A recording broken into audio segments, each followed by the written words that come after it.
Hey guys, Professor Bill, Comic Book University, and Harleen, issue number 2 of 3. Man, this really comes to an ending where it's like, oh, I figured this is where it would start. So they really gave us a lot. Anyway, guys, I'm going to tell you 5 things about this book after we talk about who made the book. And that being, basically, Stefan Sajic. He did the story and the art. Gabriella Downey came in and did the letters, but yeah, that's it. The regular and variant cover, Stefan Sajic, baby.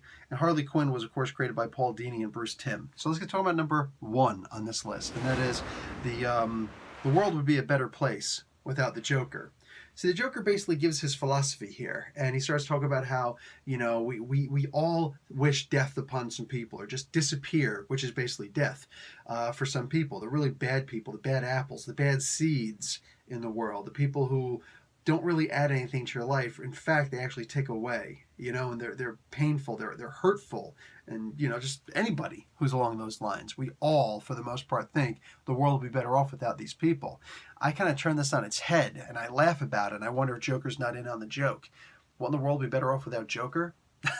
Of all the characters that are out there in the comic book universe, I literally think to myself, if Batman were going to break his one rule, it should really be with the Joker. Because, dude, wow. Yeah. Anyway, let's get talking about number 2 on this list, and that is the Stanford prison experiments. Just the idea that Mr. Sajic brought this up, done. He didn't do a whole lot with it in the book, at least not right away. Maybe there'll be something in the next issue, but at least the idea that he brought it up is a good thing, because if anybody decides to look up the Stanford prison experiments, and there is a movie about it, I can't remember what it's called. I highly recommend just reading about it instead, though. The movie was cute, but no, definitely read up on it. It really tells you, we like to believe the whole Peter Parker, with great power comes great responsibility.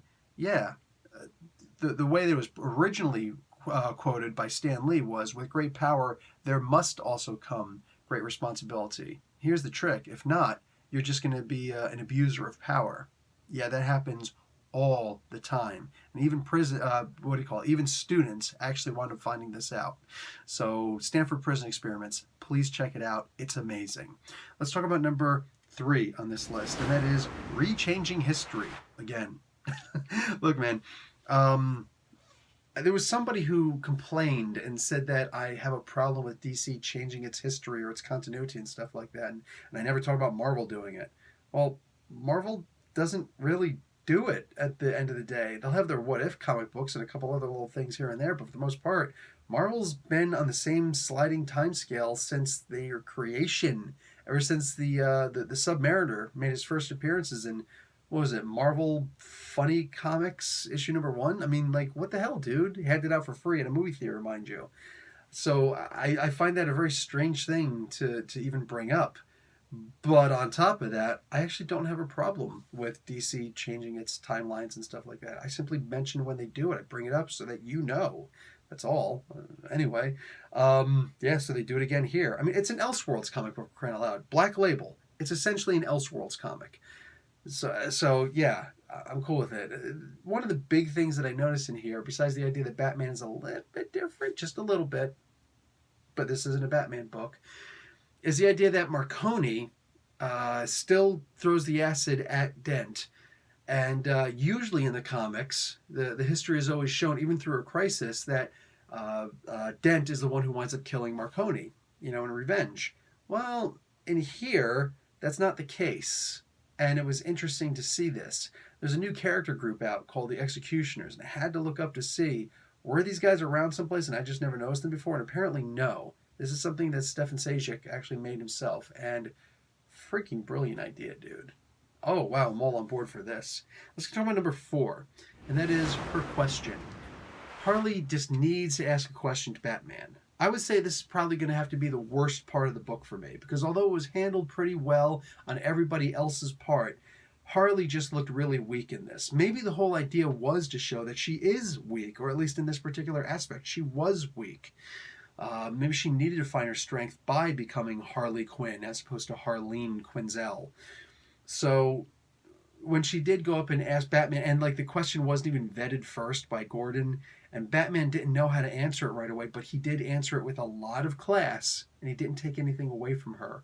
I thought that was really cool. But she just broke down and she started crying and all this stuff. You could see You know, she's a broken person right now. It made me sad. It really did. At the same time, I don't usually get into the whole women weeping thing. I just, you know, girls can cry, guys can cry. You can cry if you want to, but like if you're trying to make me like the character more or like you more, you know, because you're doing this crying thing. I'm not this, you know, chauvinistic bastard who's going to be like, I must wrap my cape around you and protect you from. I'm going to be like, what are you crying for? So this was this is kind of a weird one for me. Anyway, I hope it had the desired effect for other people. Me, I just looked at it as wow. Like Batman just outpsyched the psychiatrist. So go figure. Finally, let's talk about number 5 in this, and that is Everybody Falls. For the most part, they all fall down kind of quality of a comic book. Everybody has their downfall in this. Harleen has her downfall in this. Harley has his downfall. Marconi actually gets taken down. The police force pretty much dropped. Commissioner Gordon, even, he's faced with a very real question. It's like, okay, so these police have turned around and they've gone rogue. Tell me something. How is this any different from Batman? Oh, yeah, they took an oath and he didn't. That's cute. You still support him, but you haven't deputized him. So, because if you deputized him, he'd have to follow an oath. So what's going on here? What's really the difference? And I love that he can't answer the question. Yeah, I like Batman is one of the most important characters to do psychological profiles on. A lot of people like to think Moon Knight. No, Moon Knight's just a messed up fish, all right? Batman, however, there's so much to unpack with this character, plus a really long history. So I loved this book, genuinely loved this book. And I mean, why the hell wouldn't you? Somebody complained last time and said, I think that Joker is drawn too pretty in here. Remember, this is a Harley book, okay? And this is the way that Harley sees him. Maybe when she starts to see how repulsive he's been acting, he'll be drawn repulsively also. I don't know. And I don't have any official word. This is literally just in my head what I thought, and I guess I just never voiced it. I genuinely feel that this is the way that she sees the Joker, not as some aghast, you know, ghoul.